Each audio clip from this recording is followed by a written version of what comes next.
o'clock on another PolitiPod Live. Tonight we'll cover homosexuals, a media update, odds and ends, and what does the majority say? We'll also have our segments Economy and It's War. I'm Tom Bickle. I'm Hannah Soldner. And I'm Matt Nisanoff. But we start with homosexual. It seems that several states are changing laws and rules to allow campaign funds to be used for personal security and protection of candidates. And what could possibly go wrong with that?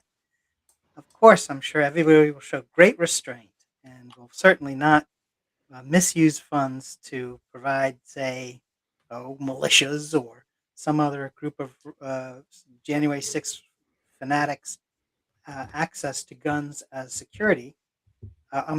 Border patrol, and so that it will be fine.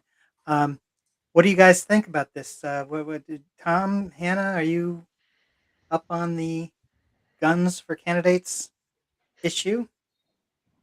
Hannah, what do you think? Guns for candidates. I feel like, a lot of what Tom said, sorry, that's not true. You said me. Matt said, wow, let me start over.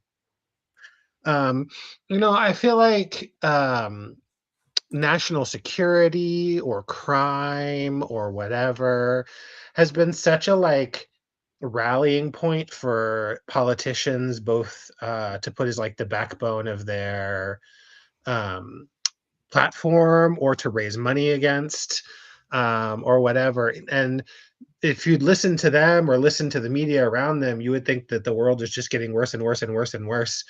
And with some, recent exceptions accepted, crime is kind of overall dropping within the US and a lot of places around the world. And so it just feels, it feels like a way to sort of raise more money off of people's fear, which is super unhealthy, in my opinion. Well, one of Tom's favorite expressions is "if it bleeds, it leads," meaning the media is going to cover it if it's exciting enough. But you're absolutely right, Hannah. The crime statistics have been going down for years. Sorry, Tom. Go ahead. No, it's I should who should be sorry. Of course, I didn't coin the phrase. I just quote it every time we're lining up priorities for the show. But I mean, if it bleeds, if it's hurting someone, obviously that gives it a level of priority. It gives it a level of sensationalism and draws eyeballs in the press. I mean, it's a thing for a reason. Part of me thinks that it's sort of a natural progression. If you're going to campaign, you have to have security, even in a normal world, which we haven't had in probably 15, 20 years now.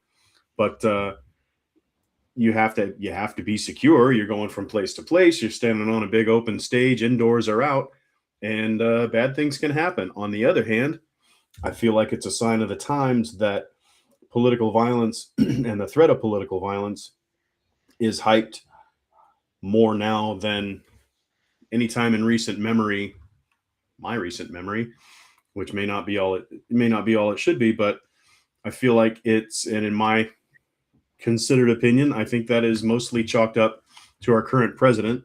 I think he's been happy to embrace violence and the specter of violence, the threat of violence.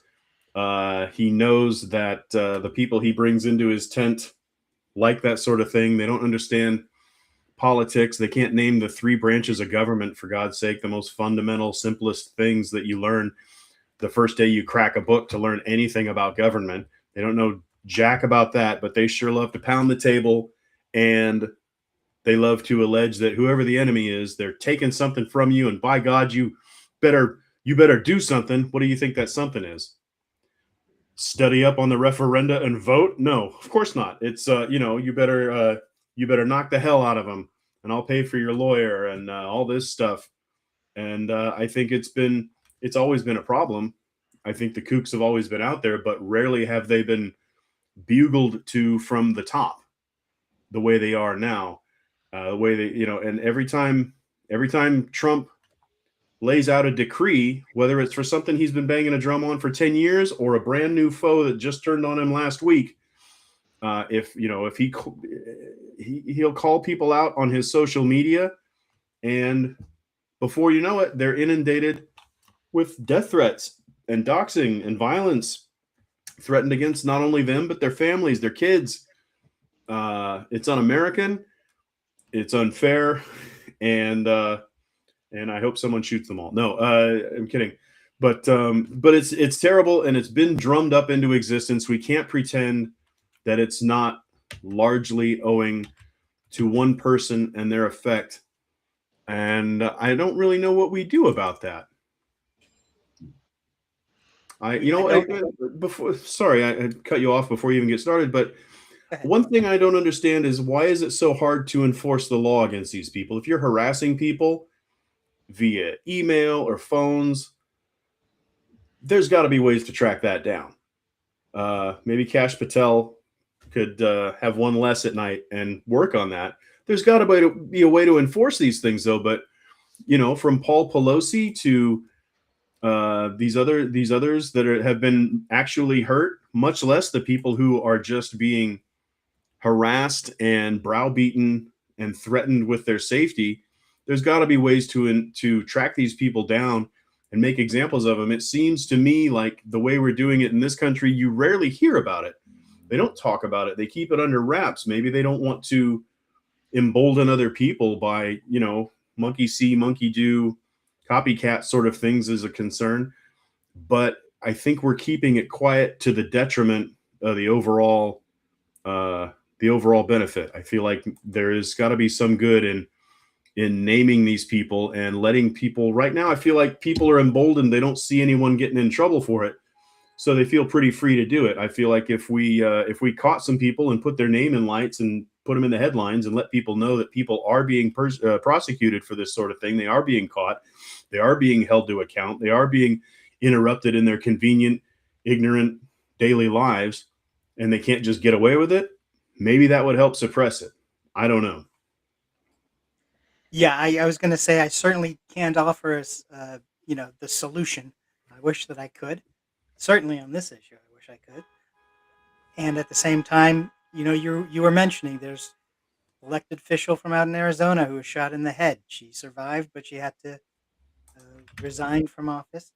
The couple of the in Minnesota, from the state house, the woman who was murdered at her home along with her husband and their dog. People are just and the damn dog too. And the dog too. I mean, can you imagine what possible? It's at that point. And what would be able to? It's really a good question. What is it that will be normal after all this? Because it's it's posited that this too shall pass, just like everything else, just like some horrible things have happened in the past, and the way that we've been able to move past them as a nation. But it's not quick, and it's not easy, and it's not as painless as we would all like it to be. But what is the path? You certainly can't see it while you're in it, I don't think. And you're absolutely right. With the number one cheerleader for it being the president of the United States currently, and that entire party sort of collapsing under him to do whatever he says to want to promote whatever he does, and then also at the same time deny responsibility for it, and then also say that but not to criticize him because they don't want to criticize him because then they'll get a primary challenger, and so it's a bizarre mix. I'd like to point out before we abandon the topic, I'd like to point out that as much as the right in this country and other countries, and as much as the president in this country has fomented violence with stochastic terrorism, I'd like to note for the record that every little Frankenstein's monster they wind up and set out turns right around and comes back to them first. Most of the assassination attempts we've seen, I may doubt this before I even get out the words, but a lot of the assassination attempts or the attempts at violence have been against right wingers. The people that they're winding up come for them, and I don't know if it's because some of the right wingers think that the people they're attacking aren't right wing enough, which seems to be the narrative from a lot of these. In as much as we can get the true narrative from these people, Trump's alleged assassin was killed on site, and there doesn't seem to be a lot of investigation going on there. Charlie Kirk's supposed alleged assassin hasn't been real talkative, at least not that the media has reported, so we don't know what his motivations were that I know of. There was some nonsense about things being written on bullets, but I think that was maybe a Cash App hallucination. I don't know if there's any or much truth to that. Yeah, listen, there was no assassination attempt on Donald Trump. There was a Heinz attempt on Donald Trump. A nice packet of ketchup, whatever it was. Oh, Heinz, yeah. It was not an assassination or an assassination. Well, there was another guy they caught outside his golf course with a rifle standing in a bush. And I don't know. He didn't do anything because they caught him before he did it. So yeah, but who knows? And I don't think he was a Democrat. Fair point. So, but yeah, and no. So I'm not trying to undermine the point you're making as far as the violence is coming from the right, because that's where the violence is, and that's where it foments. And then the 1 in every 50, 1 in every 50, there's a Democrat, of course, the Republicans blow up in the media and all that kind of stuff. I do agree with that. And I don't think the recent mass murder down in Louisiana had anything to do with being a Democrat. That was in Shreveport, Louisiana, where 8 children were shot to death in 2 or 3 different locations. It was the father and mother were separating, I guess, and had to do with the father, who had already been. Everybody said, "Oh, he's such a good guy," whatever, but he had already faced charges and was on probation for having been involved in another shooting previously. So it's not like you couldn't tell that this would be something, that this was certainly a possibility. In this case, it was. He killed 8 of his own children, or a number of his own children, 1 or 2 other children as well. And the worst mass attack since there was one in Chicago in 2024 that took another 8 lives. But that was all outside, I think, of the political framework. But I'm sure that if the deeper you dove into it, that you wouldn't find somebody who is trying to bring about world peace doing that. You're not going to find people who are singing Kumbaya, who are going out to buy assault rifles and sneak around weapons around the house so that they have one in every room or everywhere they think they need one. So yeah, I mean, I do agree with your point. I think that political violence, we just on Monday passed the anniversary of Columbine, which happened like 40 miles from where I was born. So I remember, like, as a kid, it was like people in my, I didn't go to school with them because it was towns away, but I knew people who went to school there. I think that there is a lot of political violence that comes, at least in America. I'm not as familiar, but I do think broadly, often from the right, though there is a lot that comes out of nowhere. Like the assassination of the former Japanese prime minister a few years ago was just like a guy who thought that his mom was defrauded out of some money by the prime minister. It was literally personal. There was nothing political about it. I think that the 2 things that I want to say is, maybe, Tom, to your point about some protection, maybe there needs to just be like as I understand it, if you get into Congress or whatever, you get Secret Service or people, maybe there just needs to be an established, like, if you're a politician, this is the amount that or running, whatever seriously running for a politician is, this is the amount of like protection the government provides you.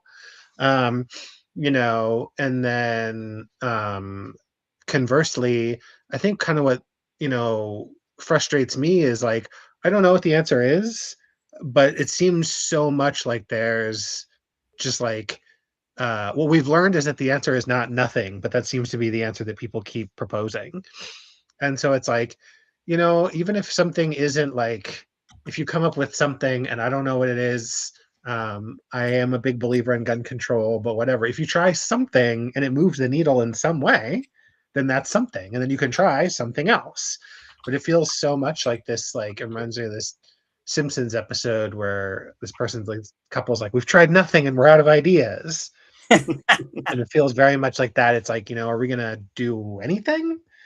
Um, and people are always, when they're saying like, Australia, banned guns after the Port Arthur massacre, and they recently had another massacre and whatever.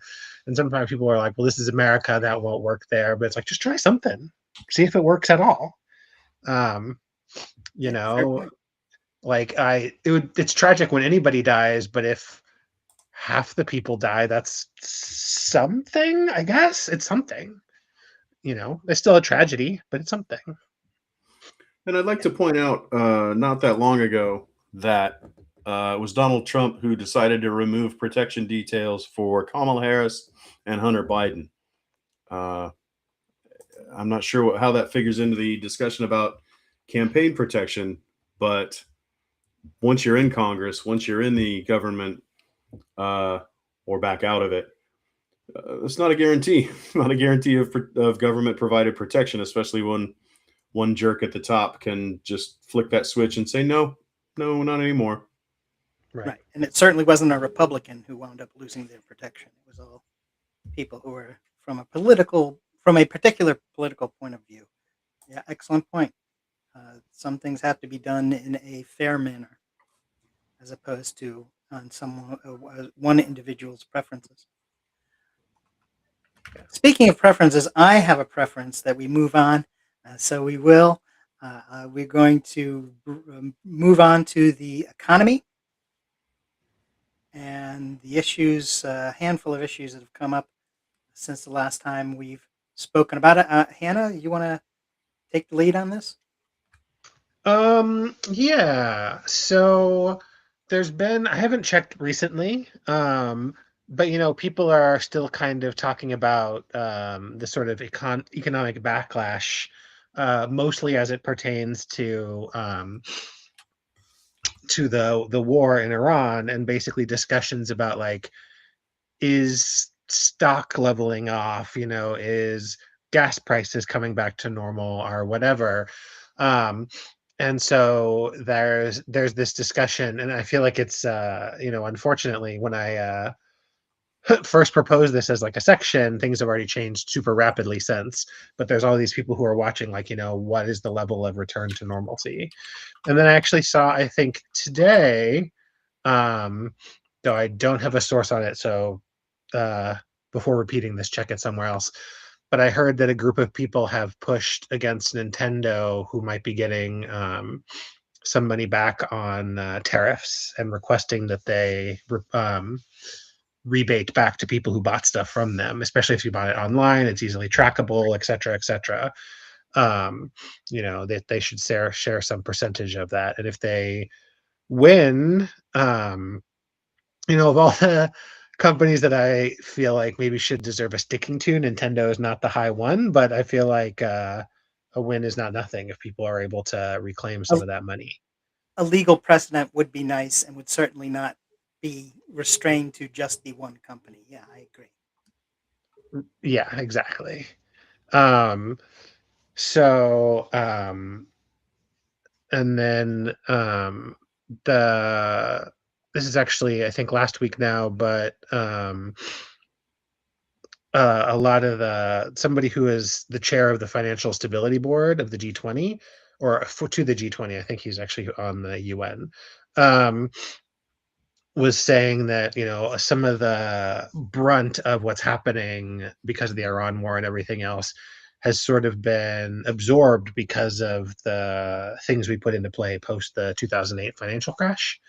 But then, as we kind of put pressure on these systems, they might all kind of like fail at once. So, there's people who've been stretching, and then banks have been leveraging to like private credit, 2008, and then there's the potential, AI bubble if it bursts. And just like so we might be in a more precarious position than it seems. And then to sort of double down on that, wait, unless anybody has comments, I have one other section too. To double down on that, I've seen a couple of reports of farmers not planting crops, or planting less crops, or planting crops that are sort of like guaranteed to sell, like soy, which can be made into like food, and if not that, it can be made into oil and whatever. But that means, less um, breadth of crops, and maybe they're gonna. I don't know if people are gonna be planting to things like corn for ethanol instead of like food crops. But basically, not only economic downturn, but a lot of, we've mentioned it sort of obliquely here, but a lot of like manure and things like that also comes through the Strait of Hormuz. And then of course the gas price is going up with everything that entails. And so a lot of farmers are just realizing like they won't be able to plant in a way that's cost effective, and so they're just not, and they'll probably, I don't know if they'll write the year off or whatever. But this is not something, um a year of low yield is not something you can just turn around. You can't just decide, in July, like, oh, we should have planted more crops, let's plant them now, or whatever. These decisions now, even if the war miraculously ends and things miraculously start moving again, you can't just turn that stuff on a dime. Some of it has like months of planning ahead. Yeah, Um, yeah. The guns versus butter, or whatever it was yeah, called back in a couple of decades ago, and that's very real. When you're spending and turning your economy to head to war, then you're going to have to sacrifice something, and that's food, and that's things that would be otherwise used for domestic consumption, and that all something has to give, and that's it. And you're absolutely right. It's not something that just everybody's used to living in a microwave world, but this is a hearth cooking type of issue where you make stuff. It takes a long time. It doesn't turn on a dime, and the Republicans, of course, ignore that completely. And then when things don't turn around on a dime, they say, "Well, it's somebody else 5 years ago who's responsible. This is all something else," without acknowledging any part in what they have done that actually caused the problem. So I think that's a fair point. I would support the farmers. You got to say that they're in a bind. They have to do something so that they can survive, and that's growing what will sell. And so it's not their. I don't think they're the ones who are at fault here. And I would suggest that if the farmers are acting about this or on this issue, then support the farmers. yeah. It's very much you mentioned like sort of a microwave kind of food system, but this is one of the few ways that, as much as we might sort of deny it or walk around it or whatever, we're all still pretty connected out here. And so like there's not just like especially something like um produce, right? It's not, you can't even go around and like turn to another country and be like, oh, we didn't grow a lot of cherries this year, let's go somewhere else, because they're going to be having the same issues with with fertilizer, with shipping petroleum, all this stuff. It's not something that they can just um turn around. Well, and what's the thing with Allbirds? I don't. Can you? So Allbirds is a shoe company that's decided they're going to stop making shoes and completely pivot to be an AI company. um I don't know completely how that works. It definitely seems very much in the vein of like moving with something because it's hip. I don't know if it's like a line goes up, like we have to do whatever we need to do to make our stock go up or whatever. But yeah, this the trend, like pivoting to an AI company, not adding AI to their current offerings. Though I do think there is going to be some people who take over their shoe manufacturing, but just like shifting to an AI company. And also, it's like they're not the level of investment, I don't know the numbers off the top of my head, but the level of investment that they're going to be putting into AI is basically peanuts. Like Allbirds, okay, they're a pretty well-known shoe company. They're decently well-known. They're not as well-known as, like Nike or Reebok or Crocs or whomever or whatever. But if you're switching into AI, then you're competing against like Google and Amazon and Alibaba and just like massive, massive companies um, who have so much more money than you for something that's like not. I don't know where the world is going. I don't know where we'll be in 10 or 20 years. And I have my theory about AI or whatever, but I am pretty sure we're still going to need shoes. So I feel like it's like a much more solid, like, um, Business plan. as far as pivoting goes, the CEO of Apple has also moved. They've moved to be the I don't know if it's the chairman of the board, but it sounds like it's something akin to that, and somebody is taking over as the CEO position. Um, and so Tim Apple, as he's sometimes called, um, he's still going to be in charge of a lot of stuff, and he's been pretty. He's been willing to kind of kiss the ring of Trump in a way that's a little bit concerning. It's always concerning, but I feel like there's been other times when Apple has refused to do things. Like if we remember a few years ago when there was that big, there was somebody who I think had been kidnapped or something, and the government wanted Apple to crack the phone so that they can like read it. And they were just like, no, we're not willing to do that because like we can't control where a crack goes from there. Like, like once we've cracked the safe, then first of all, the government's going to push all the time. And the government admitted they're like, we have 15 more people as soon as they crack this. And it was this big controversy of like importance between privacy and security. And they really held to that. And then now it seems like they're very much, they brought Trump that weird gold, I don't know what it was, button or something. But yeah, that concern of like, you can think what you want of Apple, but the more people less likely to kiss the ring who are kissing the ring, the more concerning it is. And the fact that he's still going to be around there, he might be some kind of conduit to influence. At least something to keep an eye on. Fair enough.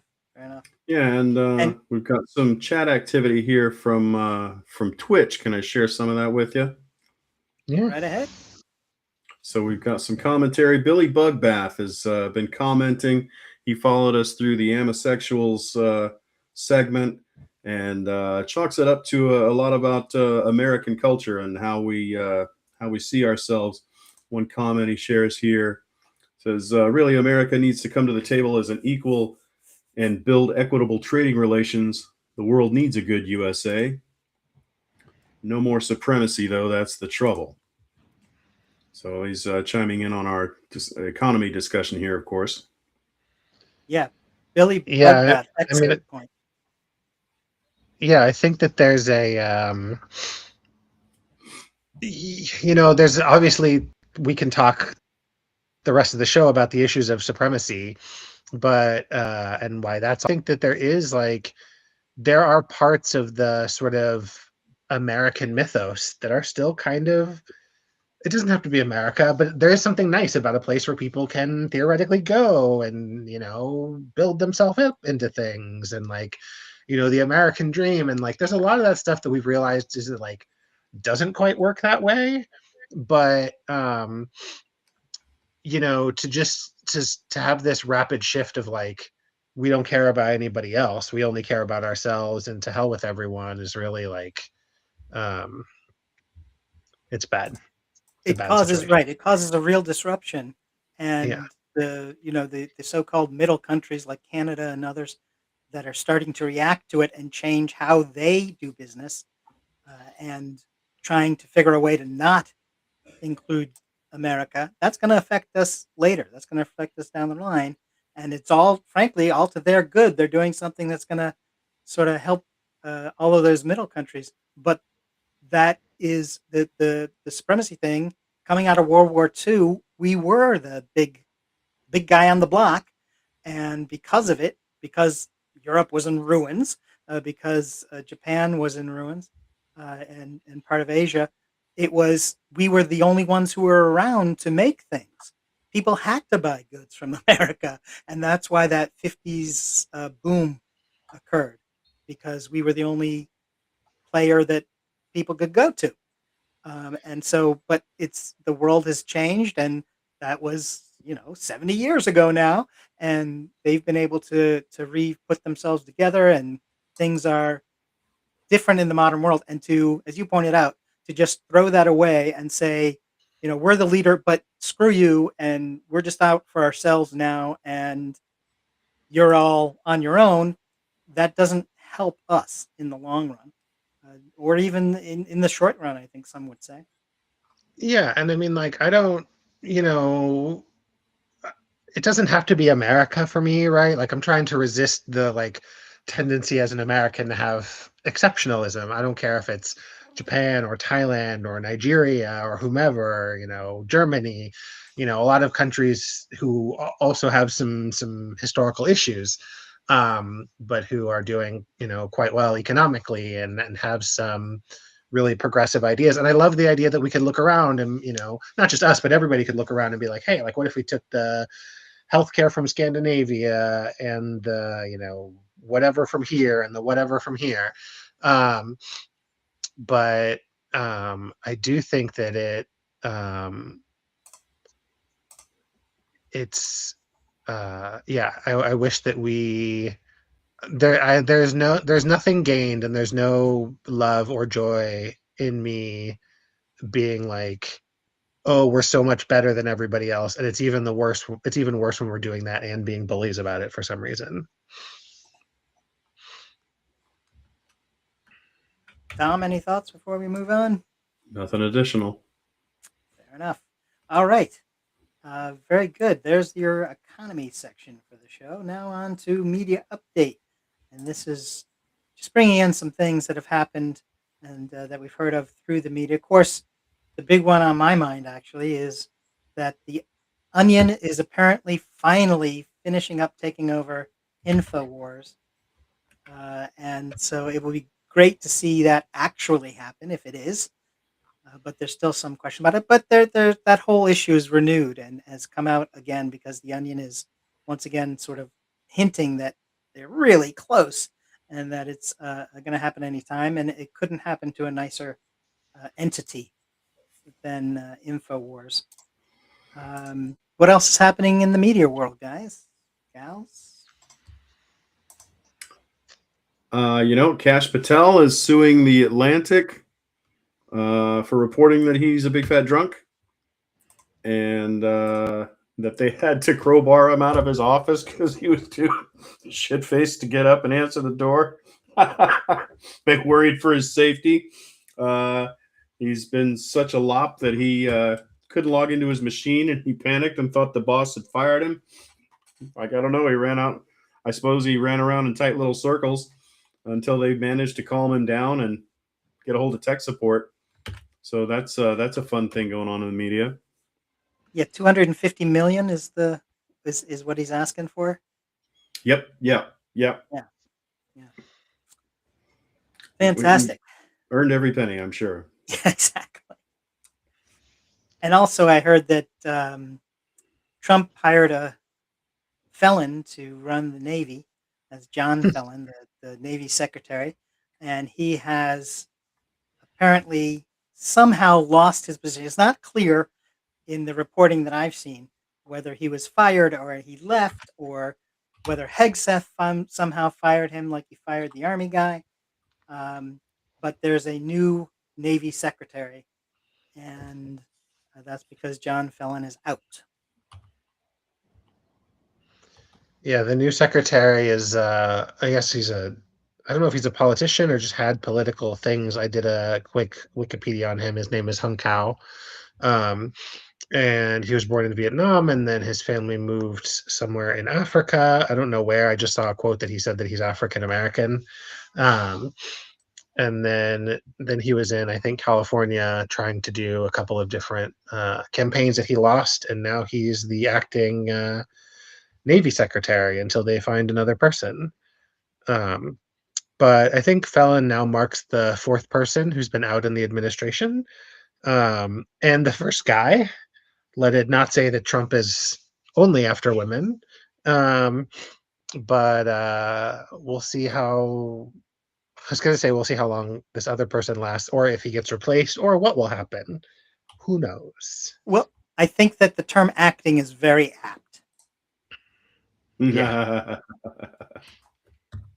And of course, the reason that someone's named an acting position in leadership roles in government is because that way they don't have to go before the oversight authorities. For instance, for a secretary, I believe they'd have to be given confirm and consent by the Senate, and you get to skip that whole step if you name someone an acting secretary. So that's why Trump is so enamored of that, because once again, that way he gets to have his way without having anybody check on him.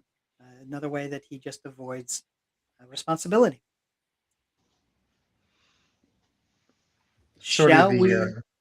Oh, the Iran war strategy. Just don't ask Congress, figure out a way around it. exactly. Yeah. Do everything you Congress, just wanna. Congress, who? Right. Right. And unless they stand up, they're not going to be player. And that's certainly what's happened under the Republican Congress. Is they're too busy trying to placate him and say how behind the scenes, letting it be known that they're behind the scenes. They don't like him a lot, but they don't do anything to actually use the authority they have as a governing body to give any sort of a check and balance to him. Well, I guess speaking of the Iran strategy or lack thereof, Yes. Is there anything that Groucho might have to say that we would be? And that's war. There you go. It's war. It says so. Thank you, Groucho. Indeed, our segment for tonight, our second segment for the night is It's War. And we are up to whether or not we're going to nuke Iran. Boy, that sounds like a bad idea. You get used to it. Let it grow on you like a rash, like a radiation-induced rash. Right, right. So it's one of those things like everything else about this where every couple of minutes you're going to hear the opposite thing said by certain people who will say they're going to do something, then it's going to be they're not going to do something, then they're going to think about it, but then they're not going to think about it, then they never do it, but then they will do it. So it's just another one of those things. And just like the ceasefire, we have a ceasefire. We don't have a ceasefire. We have a ceasefire, but I'm not going to follow it. Oh, we've got a ceasefire, but they broke the rules, so we can ignore the ceasefire. So we're just going to blockade ports, and that's enough for them to say you're not following the ceasefire, so we're not going to fire the. So it's all that same sort of. I guess you can call it gamesmanship. I don't know what else to call it. Bullshit. I mean, brinksmanship. Right. You can't. One thing you can't call it is effective. Trump announces that the deal has been made and they've agreed to this, this, and this. And not only have they not agreed to those things, but those things are not very popular back home in the country with which we're negotiating. So he's saying these things intrinsically provocative. They're not meant to go over well. And it's not like they're going to roll over and just say it and just accept it because he's announced on Twitter that, yeah, we're going to get the nukes and we're going to get the, just all these things that he's ticking off that no one has agreed to. He's just blowing these things out of his ass. And then he declares he's not going to let anybody through the strait. You're going to close the strait. I'll close the strait. No, nobody can have it. It's just. And I think I saw that. I think I saw that he said once they reopened it, he was going to keep his blockade or something. Yeah. He doesn't know his ass from a hole in the ground. And I think we're learning the value of expertise. I hope we're learning something. It's costing us a lot of goddamn money. I hope we're at least learning something. Well, what about the peace negotiations? I mean, they're being led by J.D. Vance. What about them? Led from behind. Yeah. JD Vance, don't bother coming to the peace negotiations. Yeah, it's so cocked up. It's almost like they want it not to work out. Well, Yeah. if you put JD Vance in charge of it, yeah, you're clearly signaling you're not particularly concerned. On that same, JD Kiss of Death Vance. Trump said recently that if he had been in charge of the Vietnam War or the war in Iraq and maybe the Korean War also, that they would have been like over in just a couple of months. Um, and first of all, it's worth noting, like, we should be aware that like we lost all these wars, right? Like, first of all, we didn't win them, but second of all, like the only way to end them sooner would have been to give up sooner, which probably would have been a good idea, or not start them, or like war crimes. So I feel like that's his like whole thing is like, oh, this isn't done, in a week or two, or I guess it's been what, a month or 5 weeks in Iran, that like then the answer is just war crimes or nukes or whatever. And it's just like it's so um He would have gotten to the war crimes anyway. Come on. Let's be serious. He's got no idea of what he's doing or what he is. He only knows how to act out of bravado. He and Kegseth are sitting around trying to bump chests and out talk who's being the tougher guy. And so it's not like he has any concept of what a war crime is. He just knows he's got to be tough and he's got to show he's tough. And so he's going to do it by doing anything that comes to his mind. So I think you're giving him oh, too much of a um, too much of an assumption of rationality. not I mean, I guess, okay, probably. I will take that. But I will say, like, a lot of the reason a lot of these conflicts came to an end was that there was a understanding from the US and our allies' position is that they were unwinnable, right? Like we weren't going to win in Vietnam, no matter how many people we kept there. Similar in Iraq and Afghanistan and in Korea. And so basically the only other way to go sooner would be to leave sooner, realize that this was not winnable, or to do something basically untenable for the entire like 20th century history in America. And there was a lot we did that should have been untenable that wasn't. So to realize like his standards for what's acceptable are lower than literally everybody. I mean, like the bravado is part of it, but I think that, when I hear him say this, it's also worth noting that the only way to do that is by committing war crimes. It's like, it would be like, there is no acceptable way to have gotten as far as we did, let alone faster.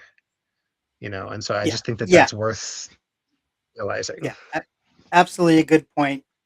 And coming, you're talking about what is it, 34 felonies already? He's not big on laws and not big on avoiding things that wind up being crimes.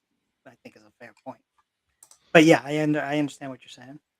Um, and with that understanding, I think we should move ourselves along, and that will bring us to back to our issues. There's the odds and ends section, and so we start that with a look at, hey, Tucker Carlson, is he a traitor? He's 10 pounds of shit with a bow tie. He doesn't wear the bow tie anymore. Yeah, now he's just 10 pounds of shit. There you go. An upgrade? I don't know. It is for the bow tie. Yeah. Is so the thing here is there are a couple of people who are from that side of the political spectrum that were so desperate to placate Trump that they would never challenge him, and that they would, uh, you know, Tucker Carlson, when he was with Fox, was part of the lawsuit that had to pay what was $787 million because they kept lying about the election, the one that Trump lost but swore he won, and they jumped in on that bandwagon because they're supporters and they can't possibly disagree with him, blah, blah, blah. Well, a bunch of them are starting to fall away from that. Tucker Carlson is one of them. It is fair to note that they're disagreeing with him, and Alex Jones is telling people to consider the 25th Amendment, and this is part of the topsy-turvy world we live in today. But Trump attacked Carlson by name, and the others who have started to break from him, and that's the sign that things are on the turn. When he will attack anyone at any time, we know that, and we know he has no. There are no allies. There are temporary friends, but there's no allies for this guy. He will attack.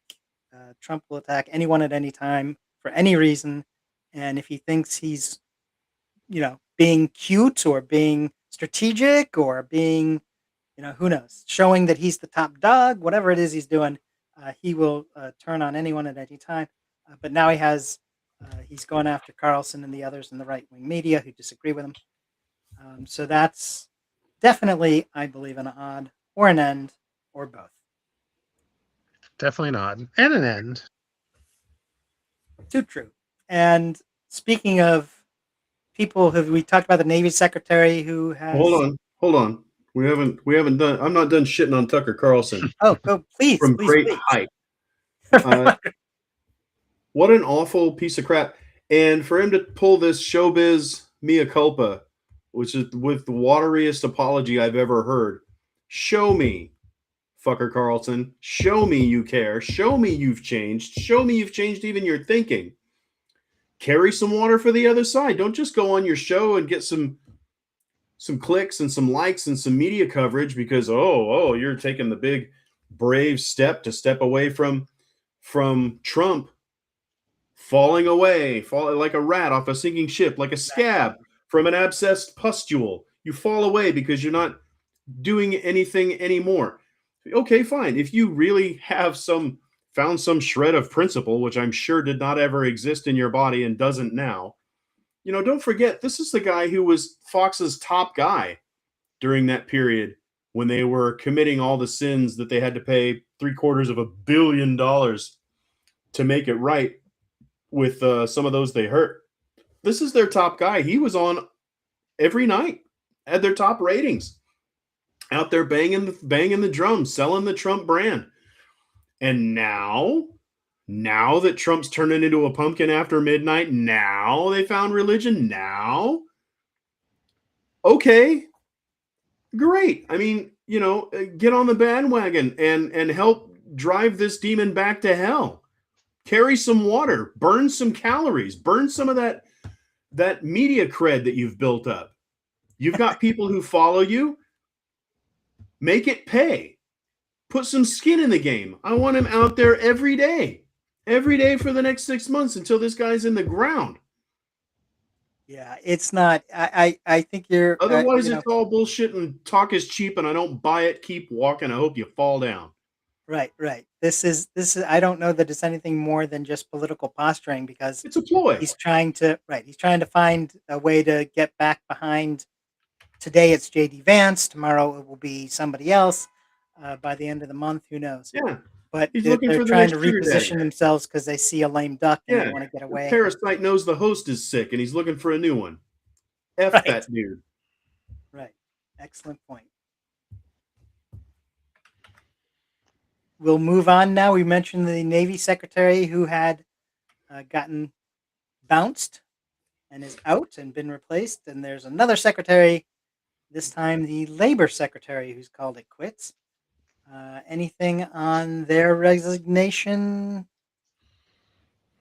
I'd like to point out, as has been pointed out, it's mostly women who have been discarded from the Trump administration. I think that's worth noting. However, this one, she defenestrated herself. She's got scandal after scandal after scandal stacking up. There's no way to survive it. Trump is a misogynistic pig, absolutely. But this person brought it on herself, much like the others. I mean, they were all doing their dastardly deeds. Uh, I don't know what value I thought that had for the conversation, but I'd like to point it out that they bring it on themselves. Yeah, this was not an innocent victim. Go ahead, Hannah. I was gonna say, yeah, it definitely is maybe worth a few minutes of one's time to look into what happened, because it's like it's really, I mean, this is probably only part of the iceberg, but her husband and her father were both like sexually harassing um her employees, and she was like encouraging her employees to just like go along with it. And that's I don't know if we're allowed to swear, but it's pretty messed up. It's like not a great situation. um I don't really know. um uh like, how would you even have a sexual harassment seminar? Now you have to deal with like, like, what if your boss is trying to encourage you to, I don't know, um cheat Participate. on her with her husband? I don't know. If there's a cuck situation, I don't know. And her father, which is also very messy. Um, and I feel like these people are probably just trying to go to work. I mean, I don't know. That's Right. the Yeah, this is not Christy Noem's husband just wearing a pair of fake breasts.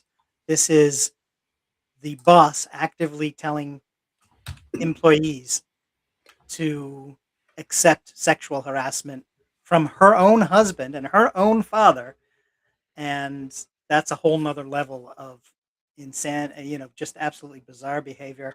It's good that she resigned. It would have been better if she'd never been there, but look at who her boss was, and it's one of those sort of the snake leads from the head, and this should have been this.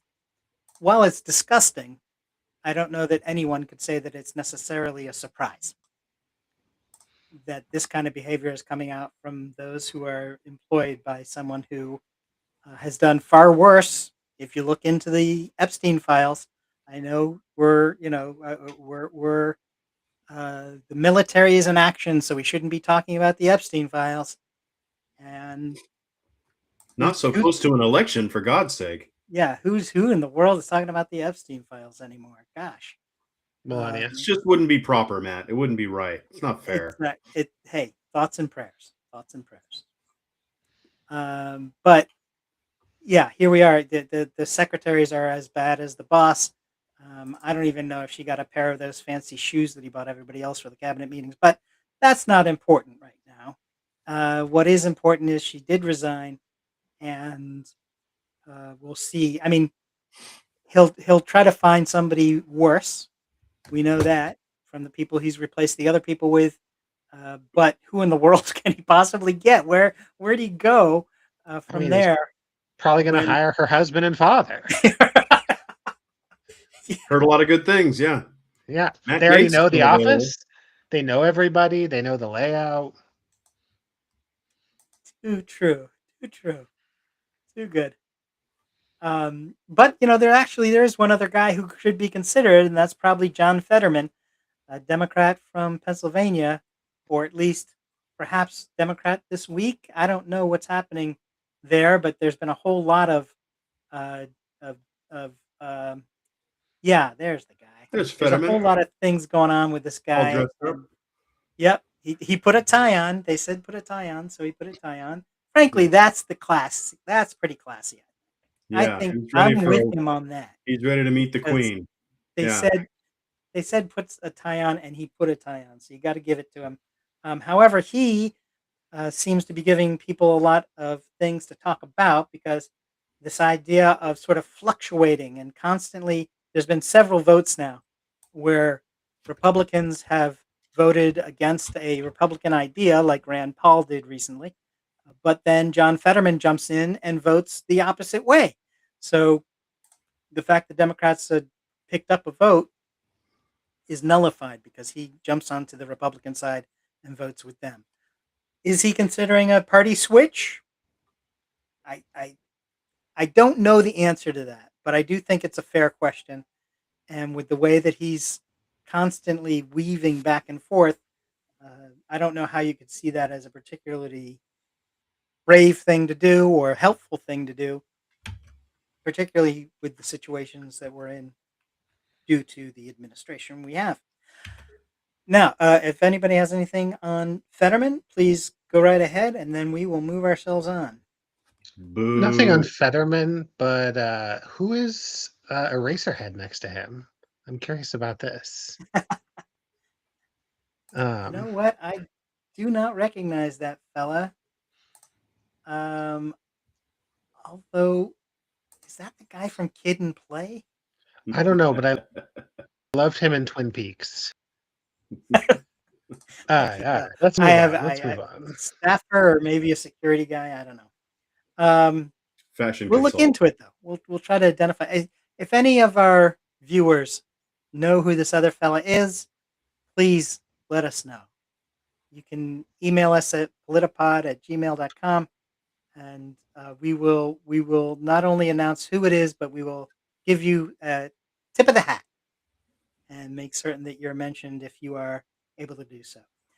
Speaking of doing so, we're going to do so in moving on. And that brings us to our last issue of the night, which is what does the majority say? There's some things going on that we think you should know about, and this was one of them. One is this was brought up because um, down in Virginia, they just had a vote yesterday, a special election, where they talked about redistricting. Now, unlike, say, Texas, where they just redistricted everything and the legislature redistricted things, anybody who didn't like it could run away and hide, but they couldn't stop it. And the Republicans just railroaded the thing through. In California and in Virginia, they're fighting back against this by putting together a midterm redistricting, and but with one particular additional step, and that is that in both California and Virginia, they made it a referendum and put it to the people. They said, "Let's vote on this. Let's see what you say, and that will be part of our decision making process." So I think it is fair to point out that the voters passed it. They passed the redistricting, and which lent to balancing things back to where they have been in the past or where they should be from how people are voting. And looks like they're going to be able to add up to 4 Democratic seats from the redistricting. Once they eliminate the gerrymandering that the Republicans have put in place, but there's a hitch, which is there's a judge down in Tazewell County. If you don't know Virginia well, the Tazewell County is just about what you expect it to be. And there's a judge down there who has said, I'm not going to let this election thing go by. He's challenged it and is trying to force it into the Virginia Supreme Court.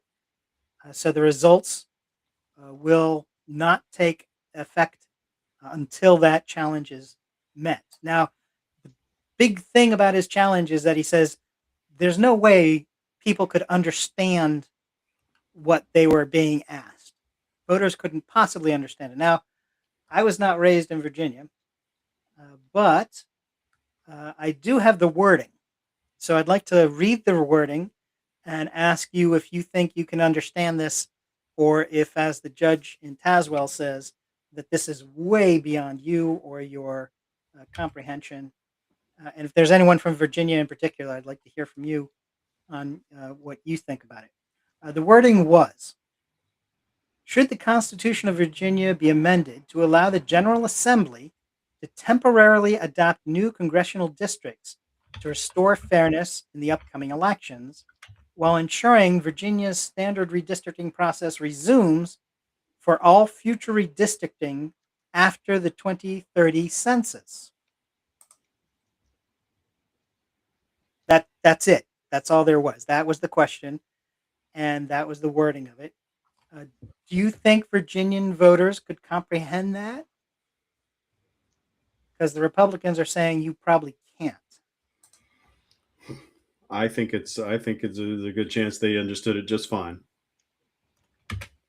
kind of think you're right. I kind of think that's not there's not really very many big words in that. I don't think that it's terribly, and then on top of everything else, it says this is temporary. So got a temporary solution to try to get things back into whack so that they can carry on with the appropriate thing and after 2030. So I don't know. I don't see what he's I don't see where his concern is coming from. But being an activist conservative judge, he feels that he has to try to sabotage something that was voted on by the people of Virginia. So we'll see what happens next as a next step. Speaking of steps, that was not a very good segue. But speaking of things that happen, how about that? The Epstein count up. Right now, we already mentioned earlier in the show that this is not the sort of thing we're supposed to be talking about, and we certainly shouldn't. But we're gonna anyway. There have been 3,963 days since the unredacted Epstein list has not been released to the public. And we just wanted to note that 3,963 days. Thank you for joining us for PolitiPod Live for Political Talk. You're welcome to join us every Wednesday at 6 p.m. Pacific, 9 p.m. Eastern, right here for PolitiPod Live. If you want political laughs, join us and a half dozen of our friends for our monthly political comedy podcast, PolitiPod. You'll find that at soundcloud.com/PolitiPod. I'm Tom Bickle. I'm Hannah Soldner. And I'm Matt Nisanoff saying goodbye.